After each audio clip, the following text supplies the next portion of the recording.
Hello everyone. Today we play mission 6 of the Black Parade, kept away from view. Let's load the mission.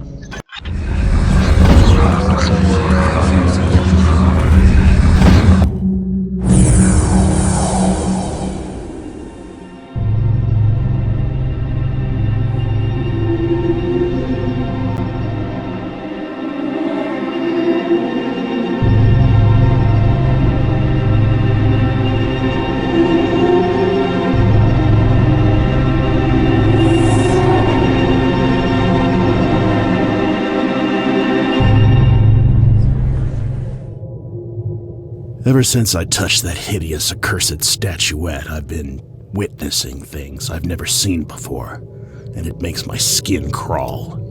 Ethereal gliding glows appear and vanish. Statues whisper, and strange hooded figures observe people from afar, and walk in crowds where not a bloody soul notices them. I feel like my body and mind are playing tricks on me. These guys aren't phantoms, they're flesh and bone. And yet nobody seems to acknowledge their existence.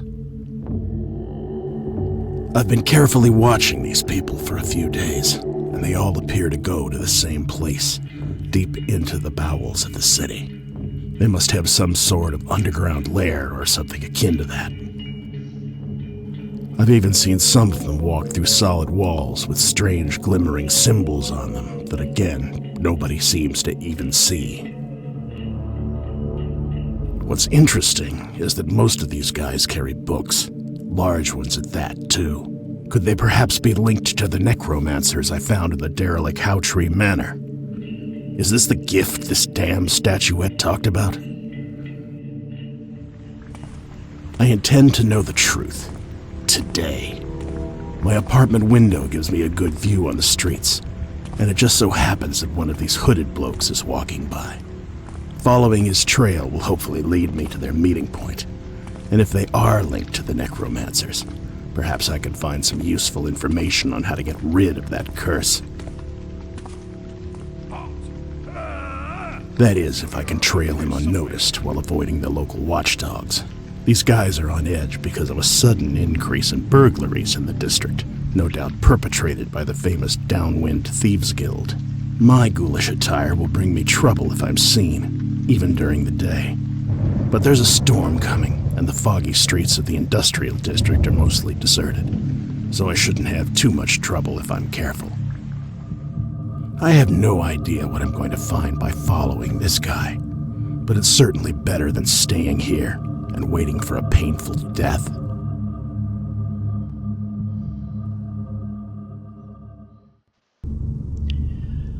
Okay, kept away from view. Discover the hideout of these hooded figures. The one you've just spotted might be your best chance. While your hunting prowess will aid you best in tracking the hooded figure, don't forget that you're a thief first and foremost. Fill your pockets with at least 1,600 worth of valuables. Killing people is unnecessary and brings unwanted attention. Don't do it. Return to your rented apartment when you're done. Okay, let's see the in-game shop now.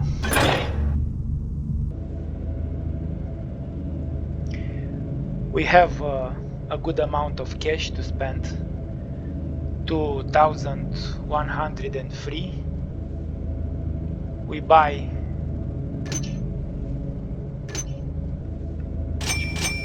3 flash bombs, 2 healing potions, a rope arrow,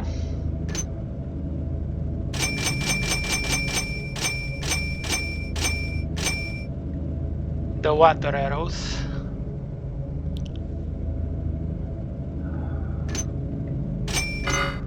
one moss arrow,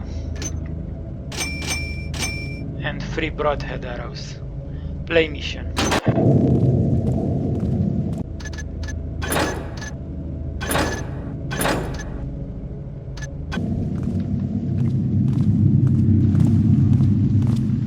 So we need to follow this keeper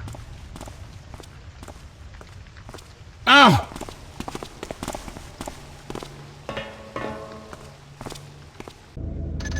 Let's restart.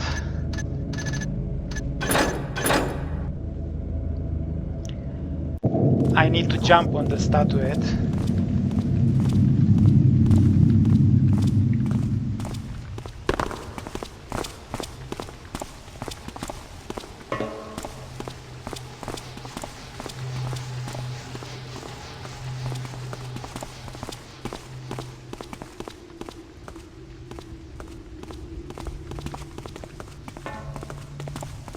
So it's raining outside and the local watchdogs are not present.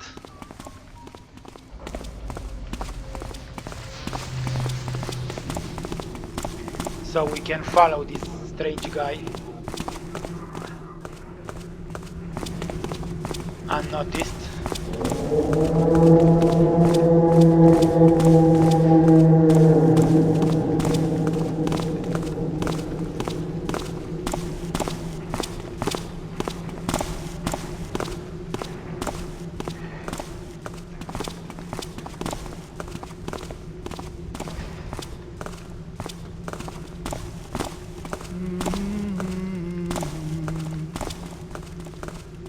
Come on, get it.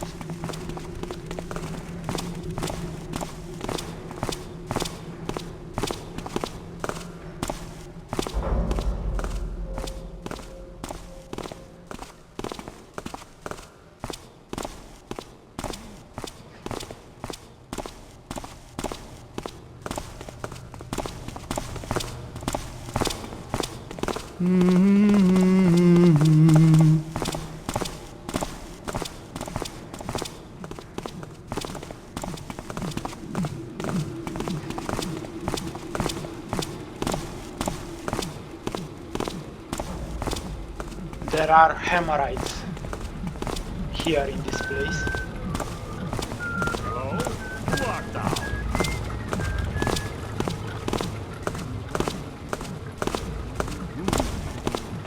It was only rats.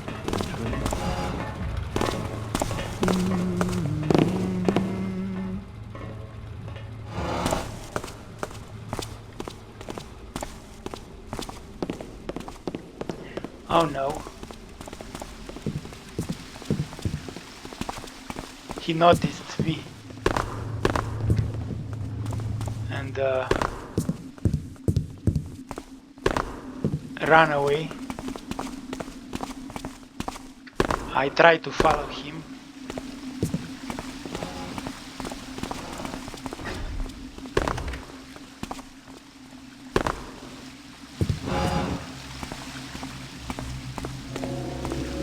Oh, A secret passage. he enters here. He entered here. We shan't let you escape.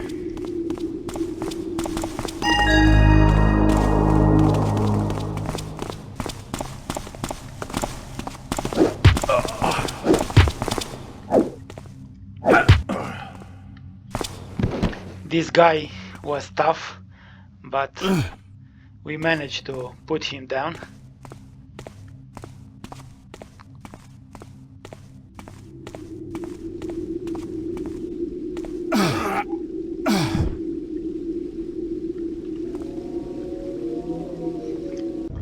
Let's make a hard save.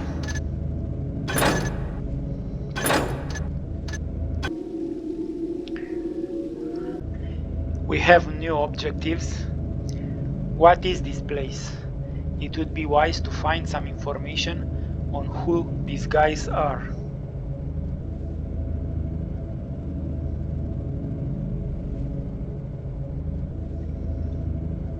And we also completed the objective, the first objective, discover the hideout of the hooded figures. We also have a map.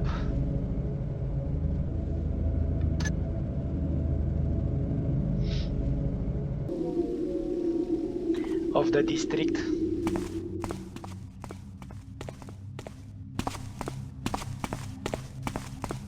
So this is the keeper's out.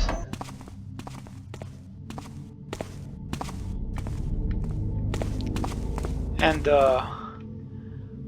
Hume is learning for the first time about their existence.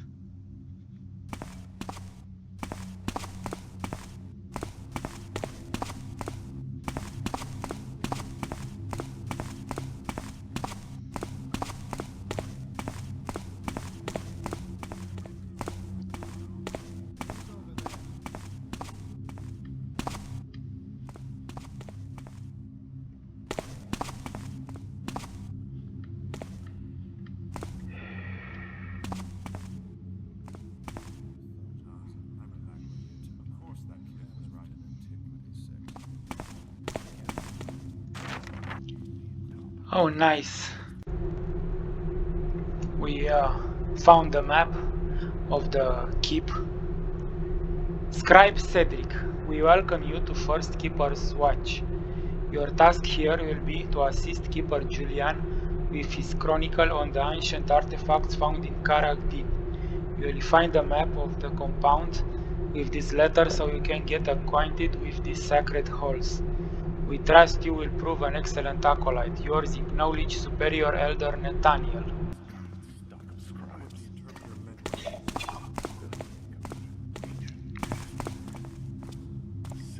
Okay.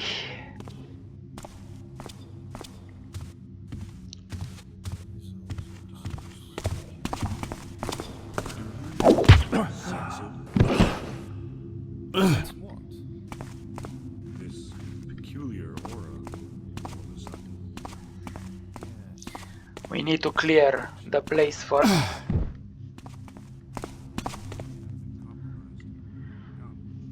These keepers are tough, but I think we can... Just when I thought this city couldn't get any more sinister. There's a whole damn secret organization under it.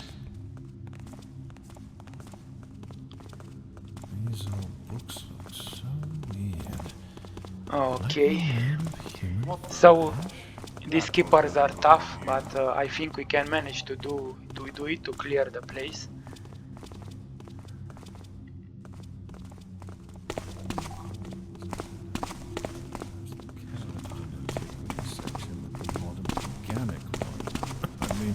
Come on.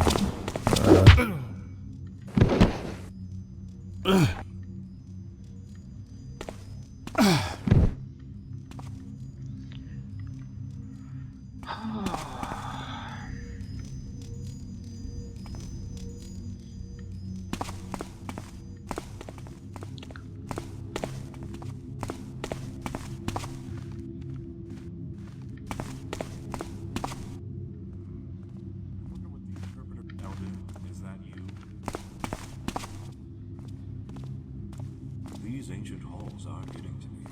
I must concentrate.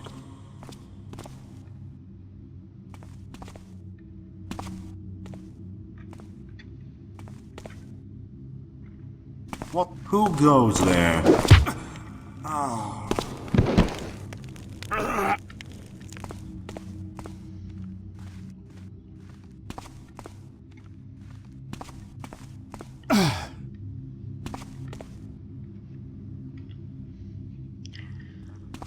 Nice, we cleared some of the guards.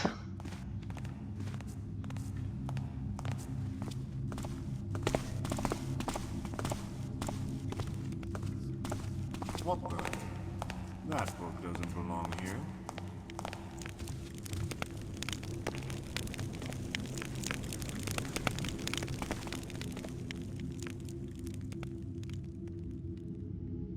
Oh, ah!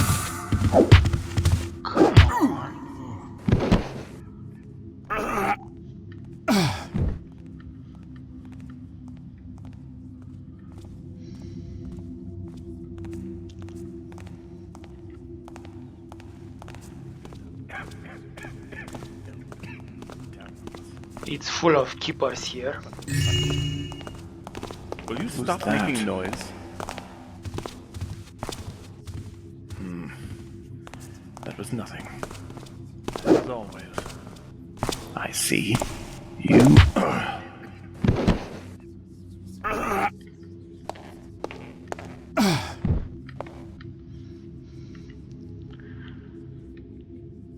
There's a lot of these guys.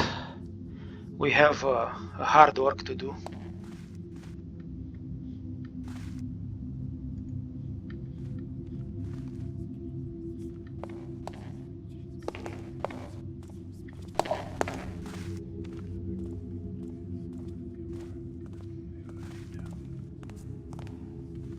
What kind of idiot?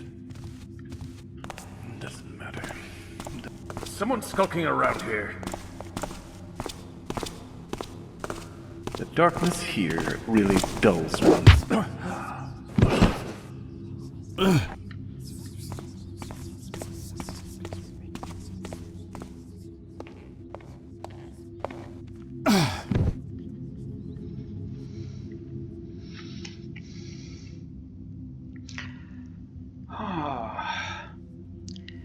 We do a good job so far in cleaning the place of guards.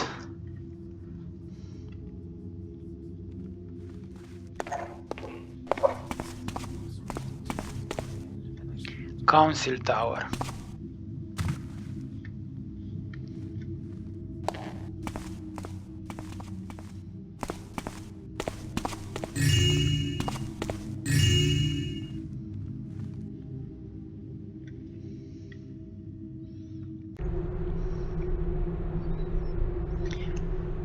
Treatise on the Dark Ages by Keeper Rimoeus.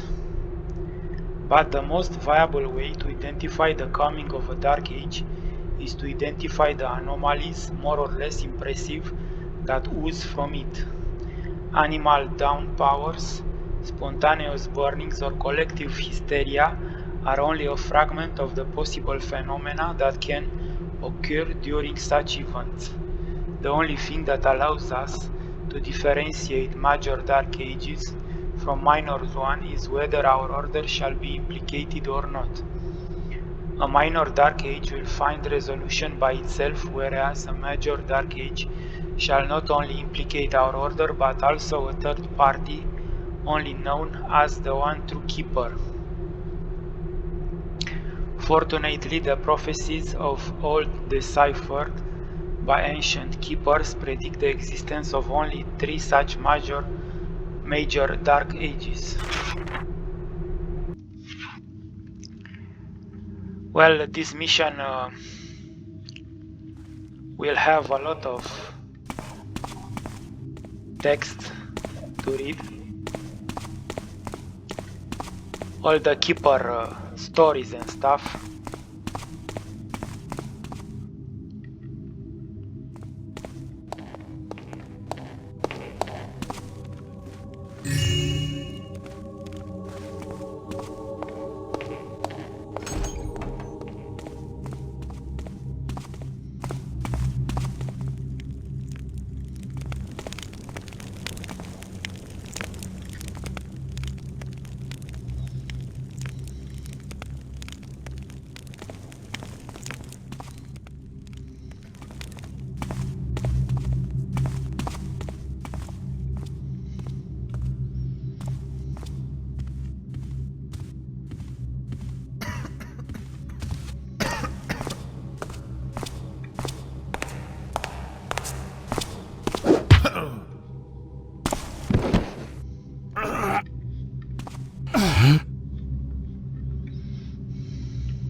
A lot of food in this kitchen.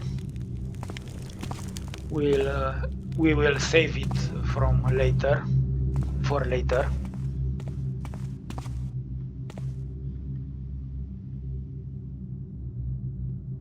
Coffee and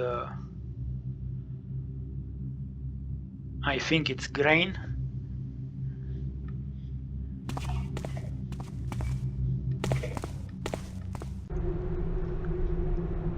The Codex of Fungi by fellow Tereborn. Lumicus, inedible, common. found mainly in dark and humid environments. Also known as litemush, this mushroom is typically consumed by cave animals such as boryx or the giant bats of bone who then spread its spores via their feces. In humans, consuming a litemush could cause intense pain in the stomach and make one's body fluids grow for up to a week through is not known to cause death. Sacularius ungula. Deadly, uncommon, found mainly in swamps and cemeteries. Known as the trickster's hoof, this is one of the most lethal mushrooms on the continent. Eating the trickster's hoof causes hallucinations, hematemesis, and anomaly, death in less than 3 minutes. Due to its effects, possessing this mushroom is considered a crime in 7 cities and heresy by the Hemorrhite order. Green mold. Inedible, common, found in many environments with decaying life forms.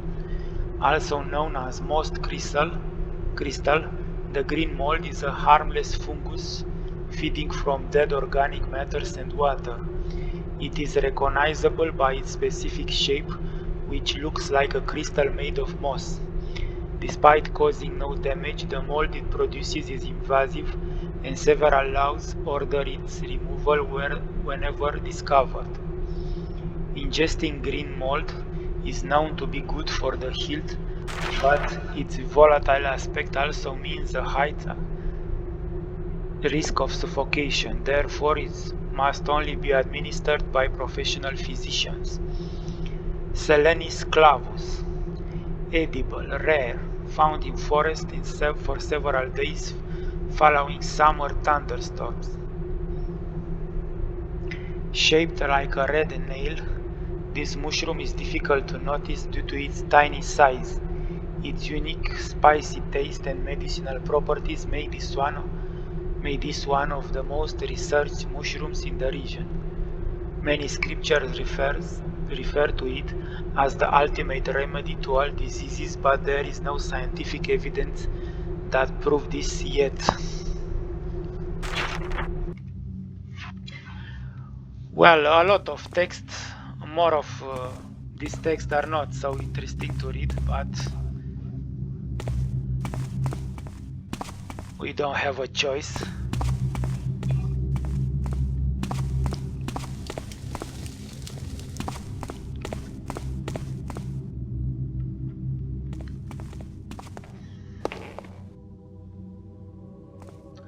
A very large table.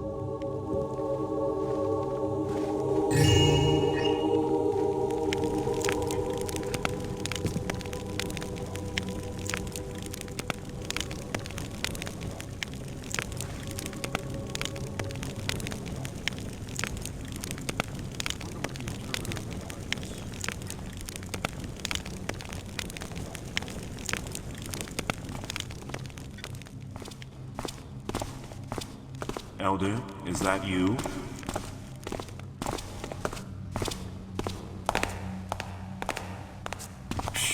Must be a glyph playing tricks on me.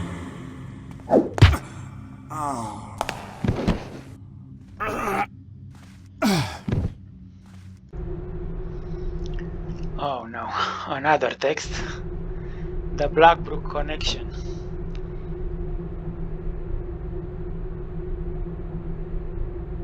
It did not take long for the Baron to declare war against Blackbrook.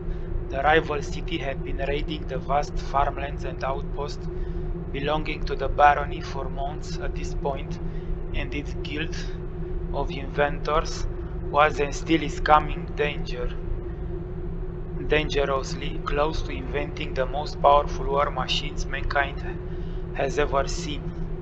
The Hammerite Order, which has a very strong presence in Blackbrook, wishes to remain neutral in this conflict, a fact that provoked the ire of both the Baron and Queen Annette of Blackbrook, who would almost go as far as to accuse them of conspiring to reap the benefits of the outcome of the or to the detriment of everyone else.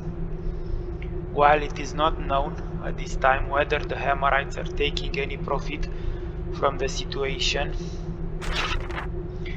what is known is that the undermarket is thriving despite both city-states being in a state of total war. Indeed, it is quite common to see contrabands, gold, goods or even livestock smuggled across the front lines by sleazy merchants who have enough power and lucre to bribe soldiers and officers alike.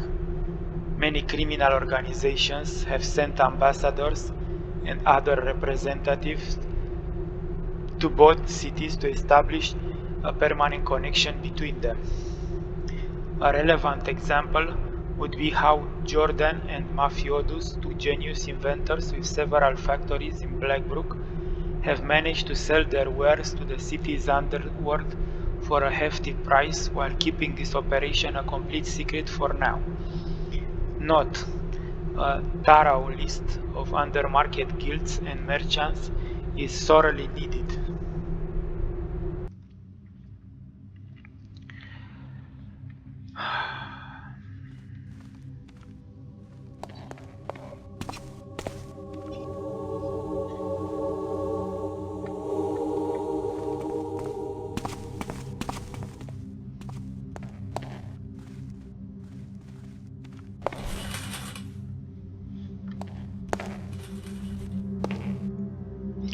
Dormitory.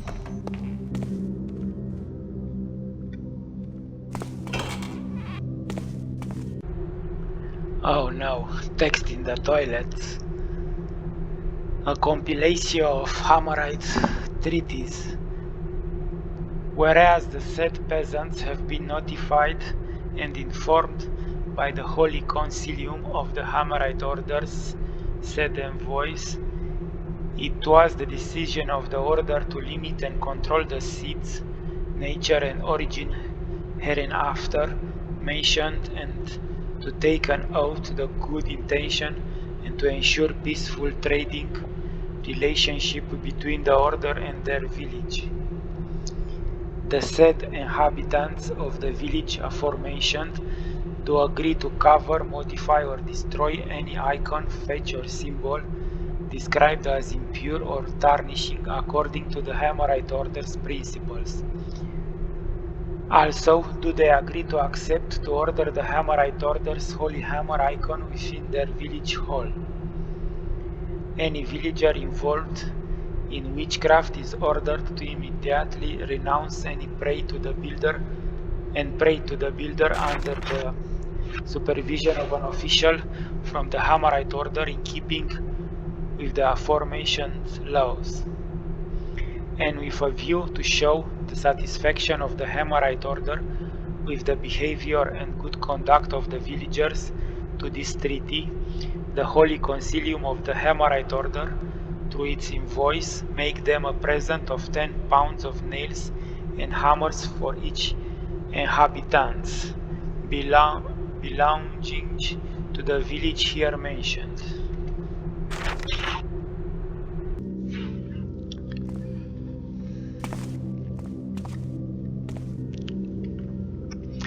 I got tired while reading so much stuff.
More stuff to read. Selling. You wouldn't believe the sort of things that happen here. Recently I was crossing the hall of glass when a figure ran towards me in a state of total shock. It was Keeper Oliver, trembling like a terrified child, his features sunken as if in death. A few of our brethren guided him to the infirmary as he screamed hoarsely and without rest, claiming that he'd witnessed statues moving and speaking in voices to make your skin crawl. I can't imagine this sort of breakdown taking place at Dark Watch.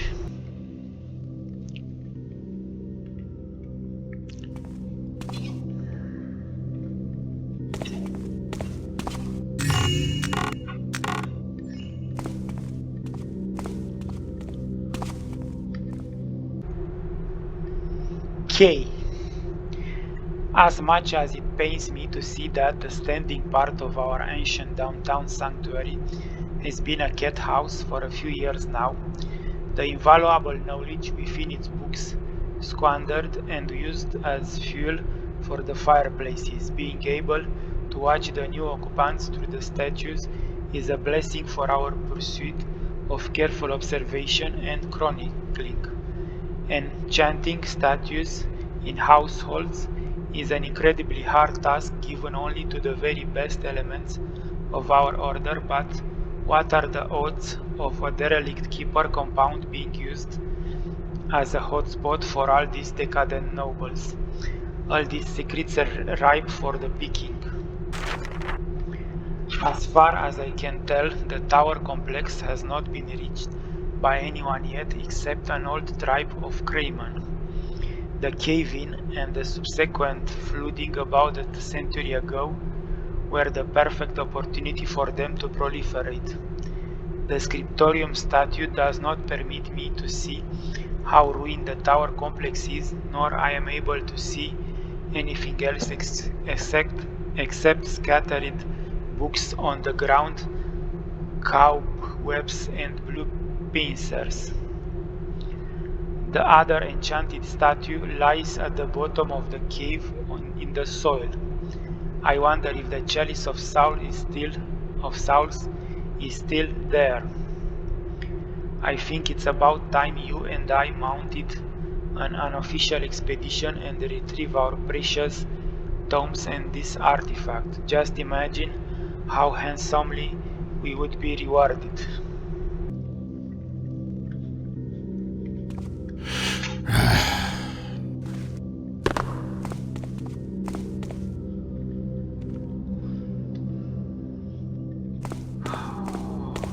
Okay.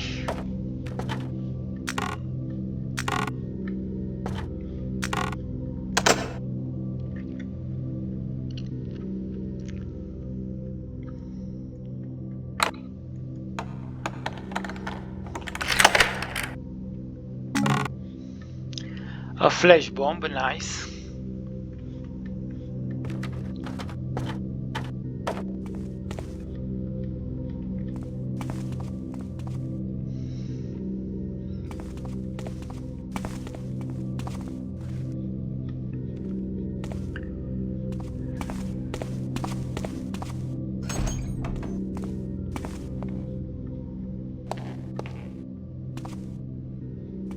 And a healing potion, very useful. Compendium of Modern Medicine. The Syrian cut, a spleen surgery method. Make 4 gashes 10 inch long under the heart with a thin blade. Remove 2 ribs using a cleaver. Remove the damaged spleen and apply 5 drops of palm oil onto the arteries before stitching. Note: if palm oil is insufficient, replace it with echinus oil or an equivalent thereof. Anathanotosis, slowing down the necrosis. Extract 2 pounds of flesh from a walker and boil it for 6 hours. Cut the flesh into pieces and serve it to the subjects thrice a day. Note: such treatment can lead to episodes of aggression or violence.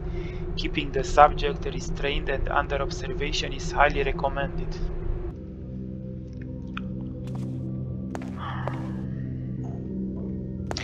A lot of texts that have not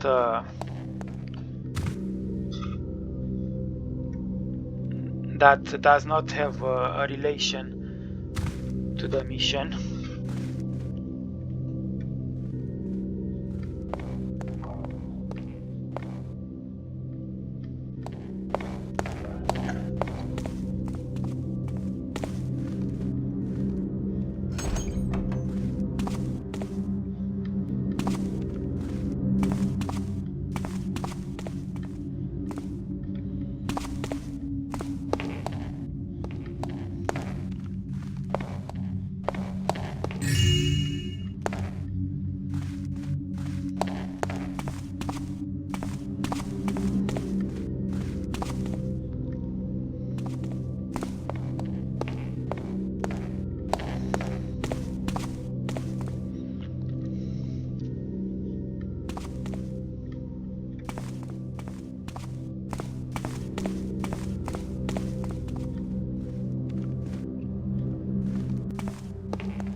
This compound is very big and we have a lot to explore.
I heard strange voices.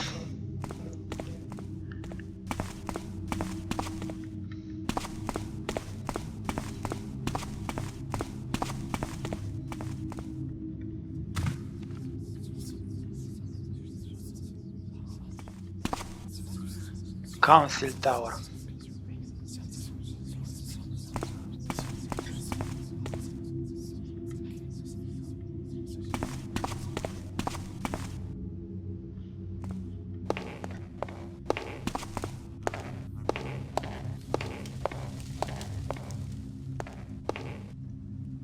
Room of Maps, Scriptorium.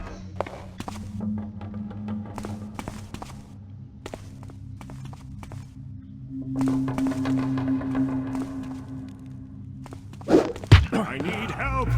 Over here! Come on. You ugly. I need help! Over here! Keepers, there is an intruder in the sanctuary.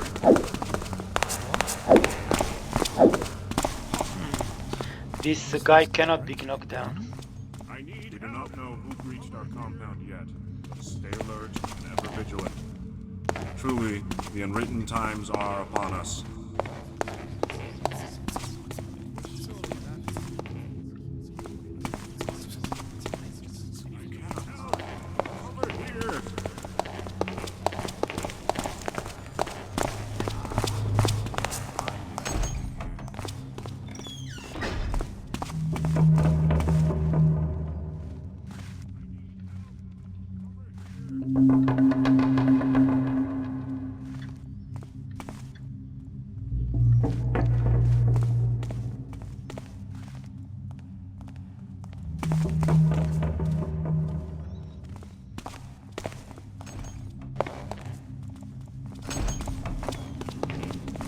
I need help! Shut up, you man. You make too much noise.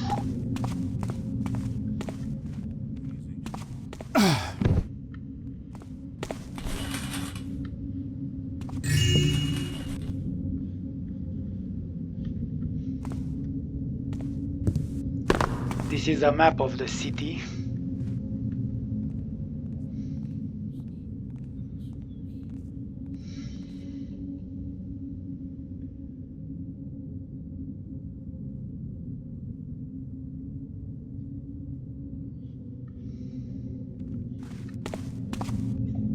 And here is a map of Bone.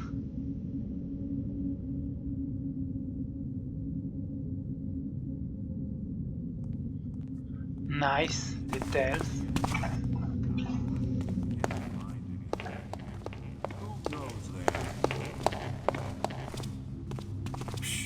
Must be a glyph playing tricks on me.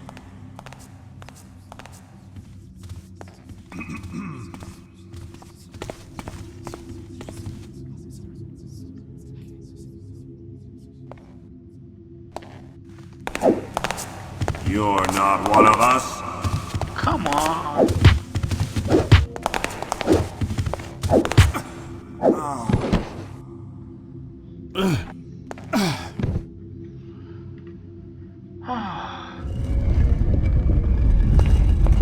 Oh, secret passage.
History of Jalambo. Located far to the south, beyond the arid wastes, the kingdom of Jalambo draws to it the travelers and merchants with its wealth and power. The oldest trace of the kingdom dates back to 215. The territory was inhabited by many nomad tribes fighting for control of land and water. In 250, the war chief Musa ar-Rahman, first the wise from the Jania tribe, managed to take control of the Great Lake Yeremiah and started building the first city of Jalambo, Munsa Duba, which became its capital. The Jania territory officially became the Jalambo kingdom in 252 after the union of Musa al-Rahman's son Magan al-Rahman and Keita Haz, ruler of the Zalambo nomads, who had the rest of the territory under their control. Jalambo was discovered in 349 by merchants from Blackbrook, who lost their way in the southern desert. Upon returning to their home city, they brought with them an impressive amount of silk and spices. They spoke of a mysterious land with towns built of red stone and numerous sculptures made of pure gold. At first brushes off as a mere tale, the existence of the kingdom was confirmed when a caravan from the south reached Roxburgh with a vast amount of gold, said to have ruined the value of coin for 5 years. In modern times, Jalambo's relations with outsiders are entirely limited to trade. The Jalambese economy is primarily based on the export of gold, jewels, and spices, but also ornamental weapons from the forges of Jolgao. Despite Jalambo's nomadic origins, no hostility is ever observed.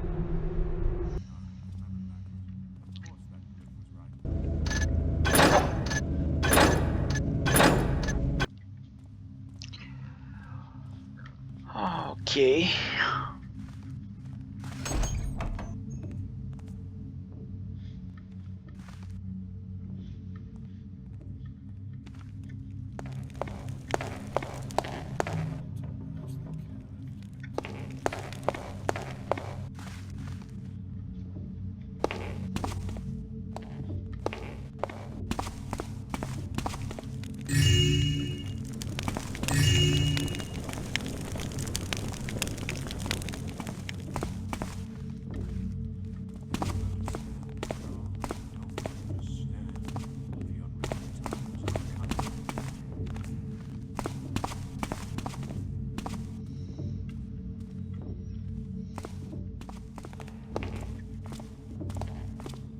Sometimes I swear they keep it cold in here so we don't fall asleep.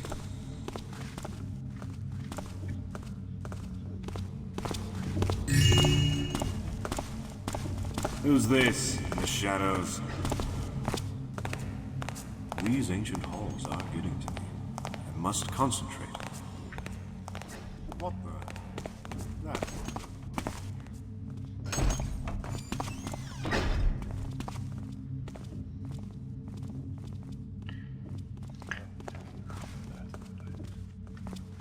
I'm not to do anything about this. Sit there and listen.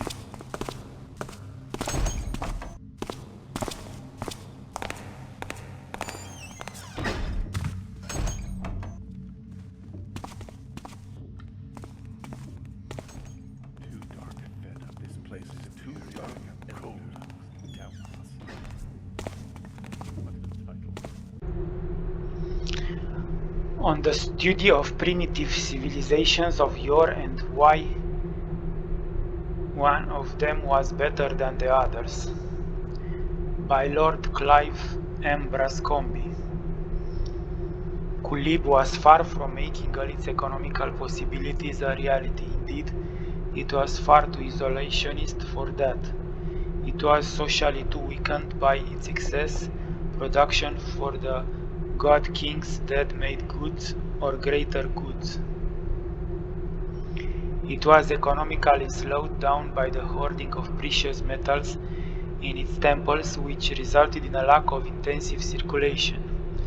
Therefore, in this isolationism, it is highly probable that the Kulibian civilization was highly developed but did not find any partner for equal trade. The Kulibians, convinced of their superiority, were long prejudiced against foreigners and stayed close to their ancestral traditions, which may explain their desire to isolate themselves. It is also important to note that Kulib's power and the power of administration was so important that even when it ceased to be a creative power and to represent a living civilization, it was still standing and maintaining by its last administrative officials. A lot of history and geography in these texts.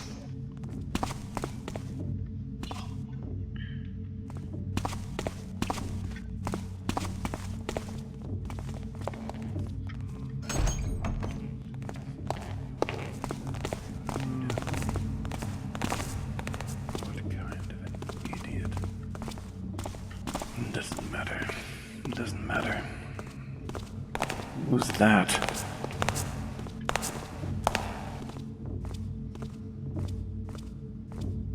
Where is that book? These Come on, you.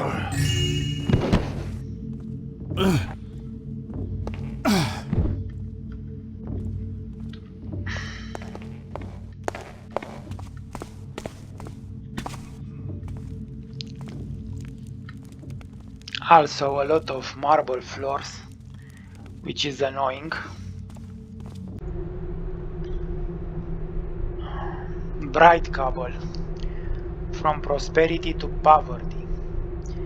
As with other oldest parts of the city, Braikabel was initially limited to just a few buildings, among them a Hammerite church next to an underground source of fresh water known as Leot Source. Due to its proximity to a water source, the village quickly gained interest for the richest families of the time who wished to absorb it into the city extended their vast plantations. A union was formed, and in the place of fields there were soon textile workshops and vast mansions. The golden age of Braikabel began during the pre-industrial era, when the first electric lampposts were created and installed at its marketplace, giving the district its name.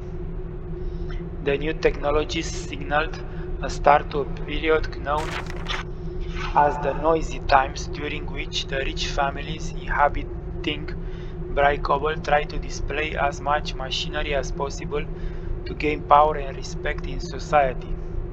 Owning a mansion equipped with as much machinery as possible was considered a sign of a successful family.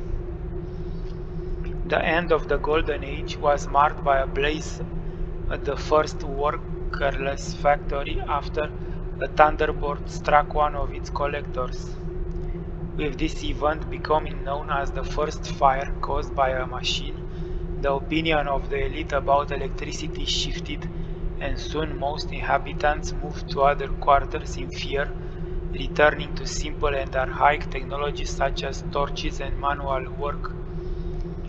Abandoned or sold, the former prestigious buildings of the district were given the name Whistlers, referring to their old squeaking gears, and mostly converted into factories or cheap tenements. This is all that remains of Braikabel's former glory. I wonder what the interpreter meant by this.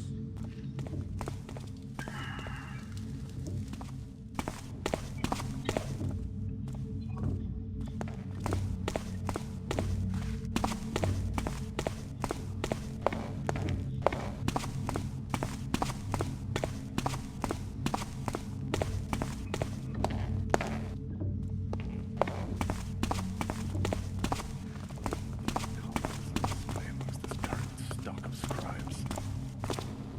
Spilling ink of such an ancient text. Simply unforgivable.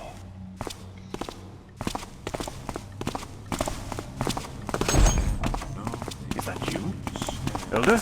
young elder. Is that? How did you get in? Come on.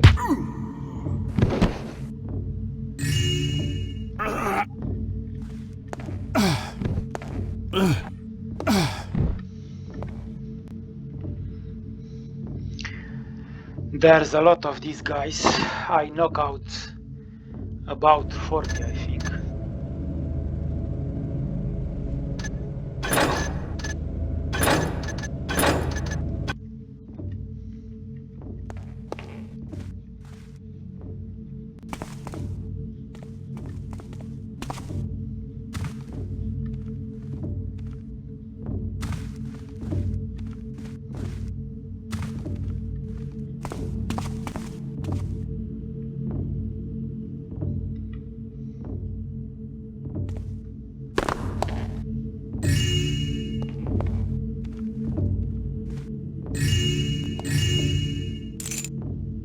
Superior Elder's Key.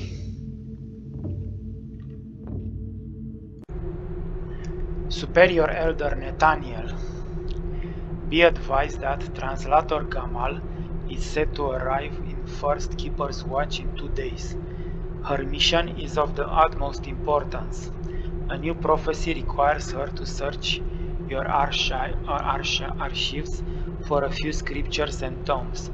Assist her as much as thoroughly as you can. Signed, First Keeper Xavier.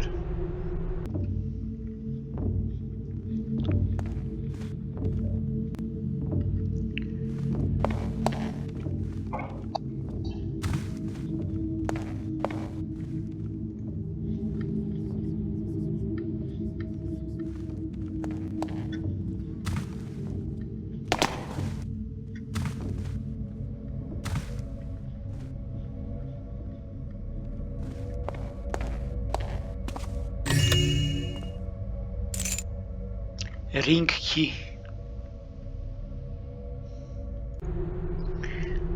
I know who you are, why you are here, and what you are looking for. Our ancient organization has 3 goals: to observe from afar, to snort knowledge, and to preserve the balance. The statuette you touch has made you sensitive to subtle magic, able to see our glyphs and ourselves.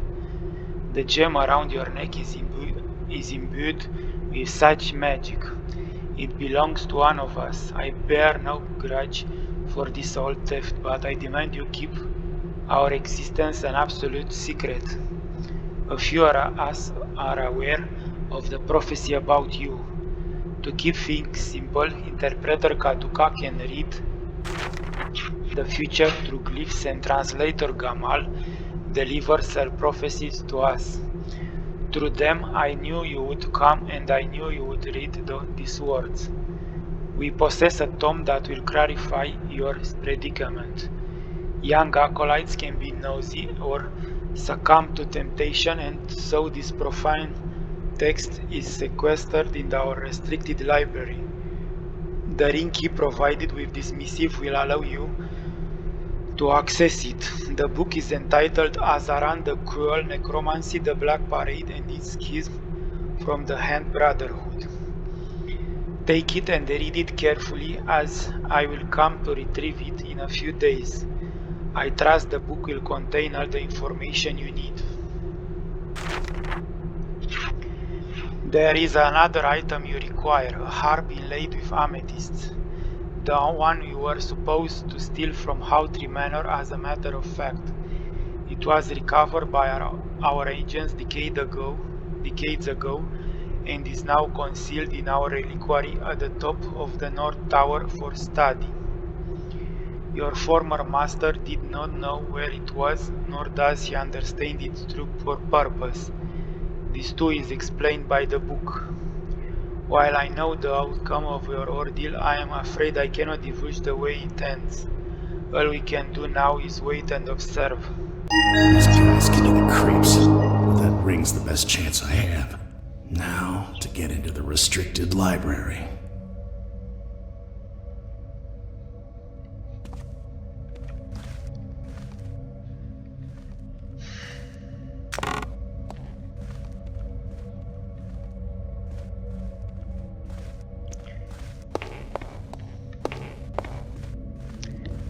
Well, these keepers were friendly to me, but I still need to steal their valuables, which is funny.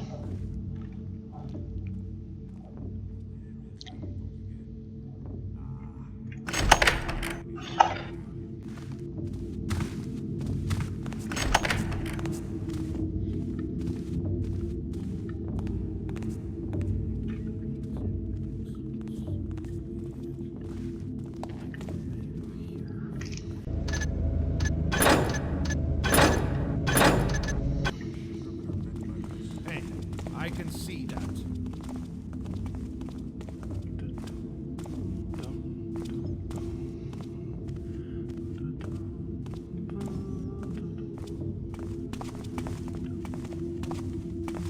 A lot of lights in that place.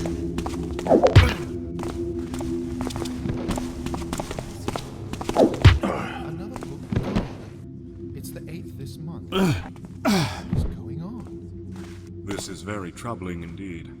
Which one is it this time?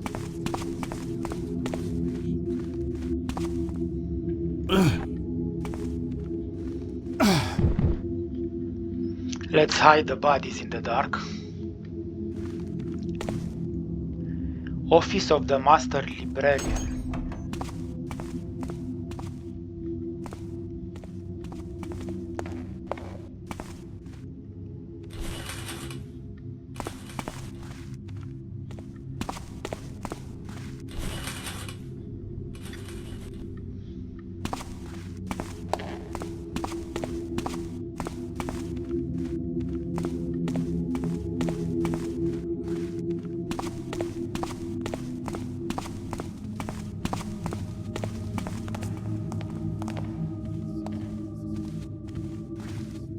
What the? That book doesn't belong here.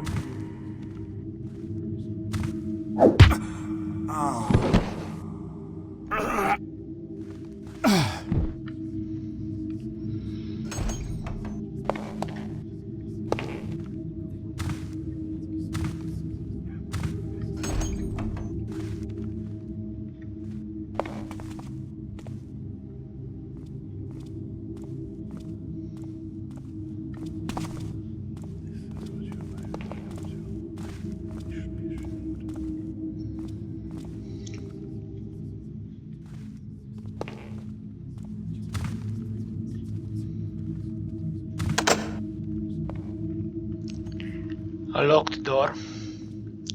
Let's use our lockpicks.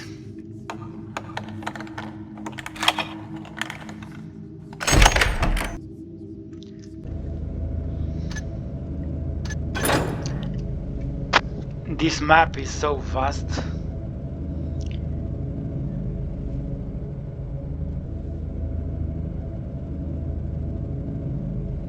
It also has many levels, many floors.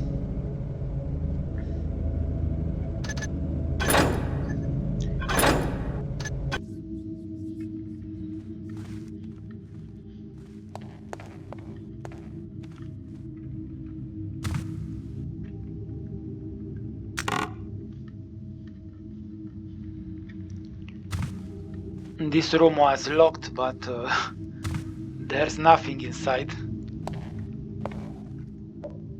Oh, is something inside.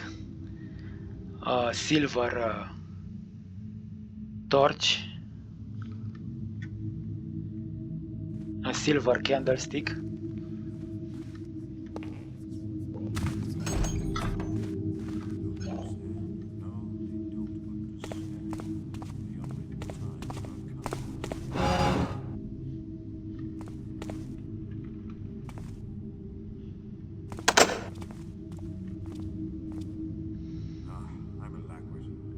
That glyph was right.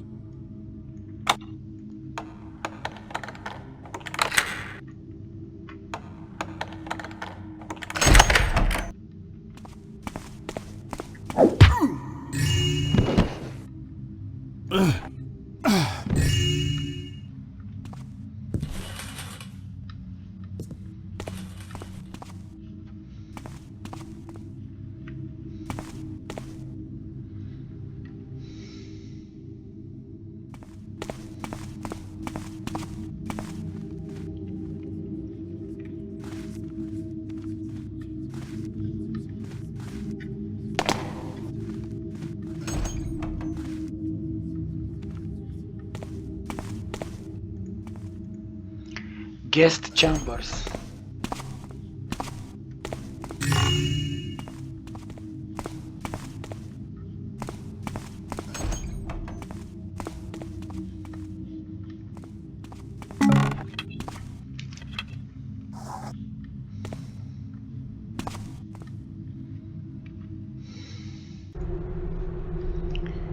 In response to your previous message, I do not like the way Third Keeper Orland aggressively eyes the position of First Keeper.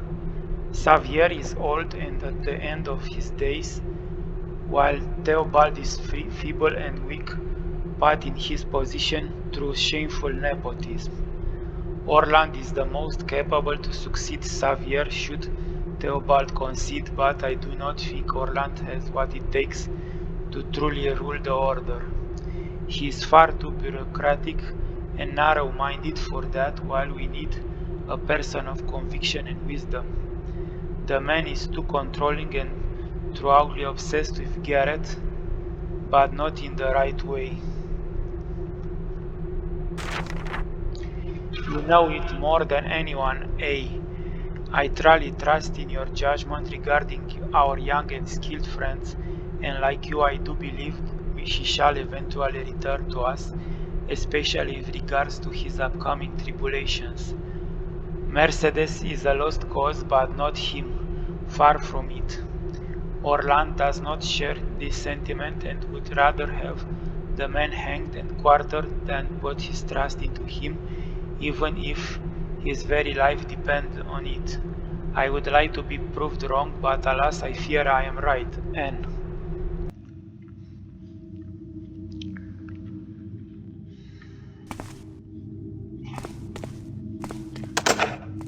Let's see the guest room.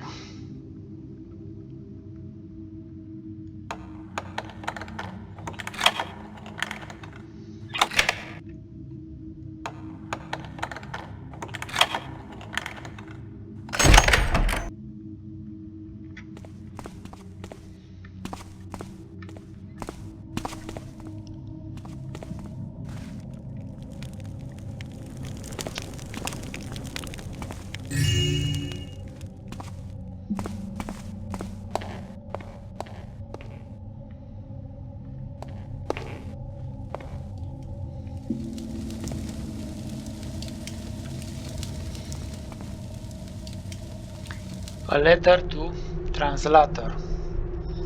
Most esteemed translator, I am again so very honored and humbled to receive your illustrious person within the halls of First Keeper Watch. You already know it, but I grant you free access to all the books we possess in our archives, including the rare and potentially dangerous volumes found within the restricted library. I will provide a ring key to the restricted library when we meet in my office, which is found at the top of the central library. A fellow keeper shall be posted at the entrance should you need assistance in your quest. Yours in knowledge, Superior Elder Nathaniel of First Keeper's Watch.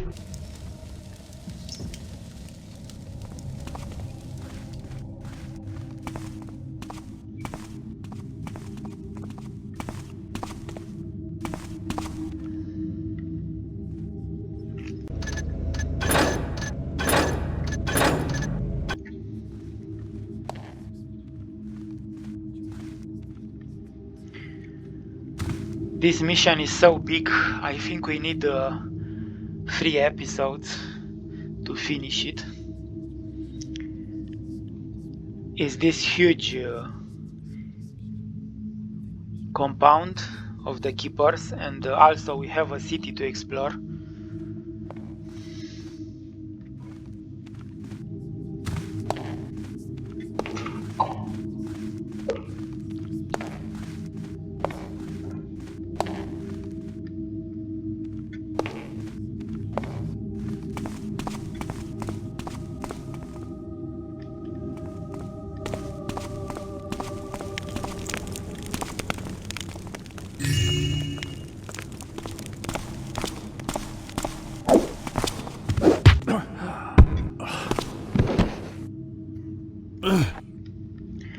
Nice touch, he dropped the book.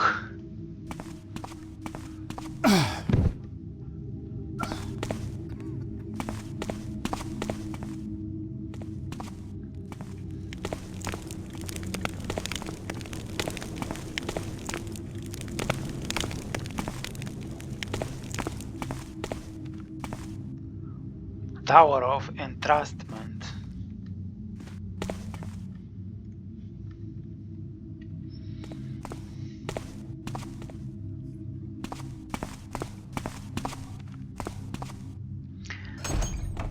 This is the dormitory.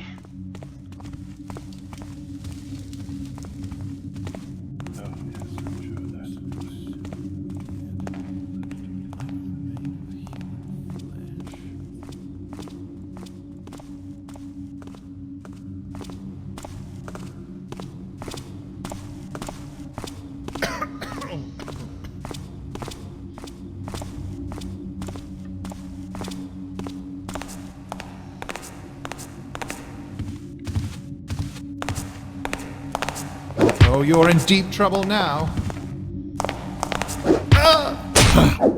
Oh no. We got hit by his sword.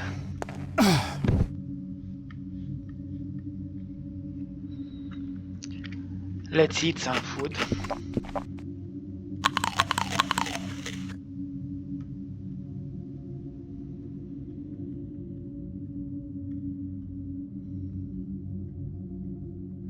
We need to drink a healing potion.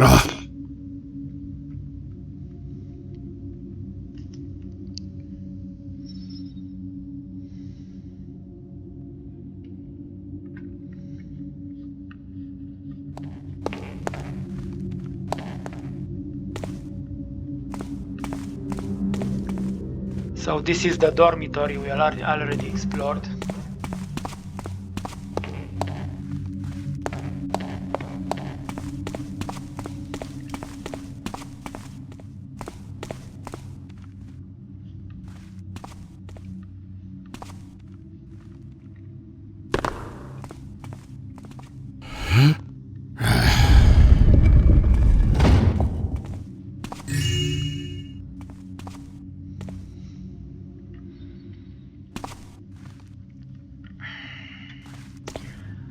Books everywhere.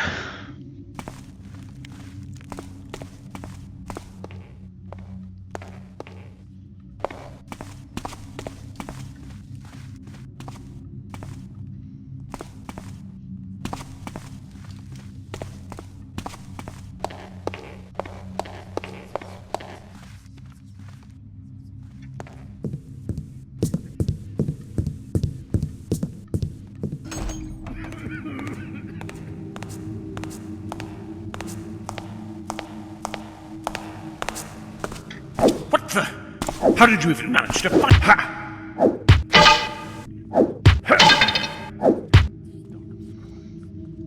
Come on, you.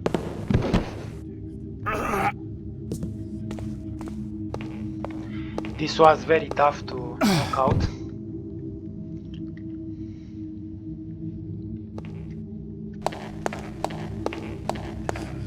What was that sound? A reliquary. That was nothing. As always. Too dark. This place is too dark and cold. We have the key for this.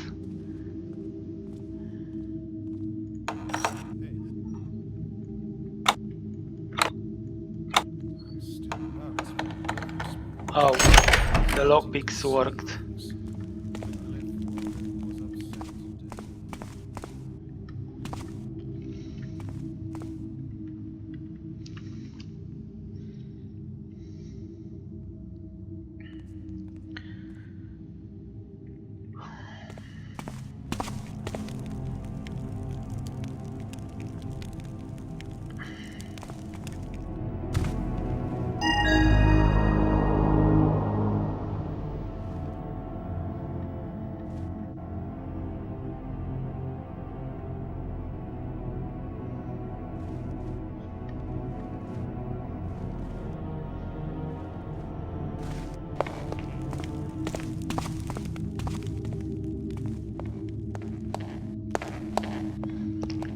We found the harp we need.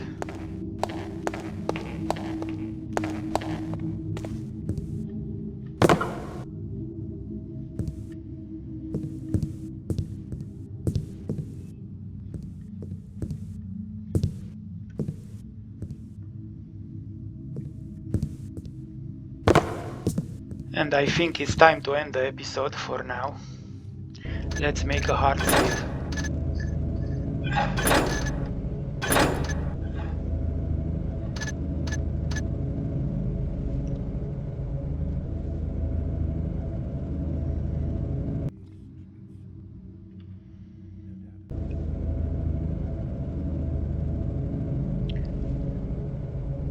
This was the first part of the mission 6 of the Black Parade, kept away from view. Thank you all for watching, and see you for the part 2, for the next part, for part 2. Goodbye.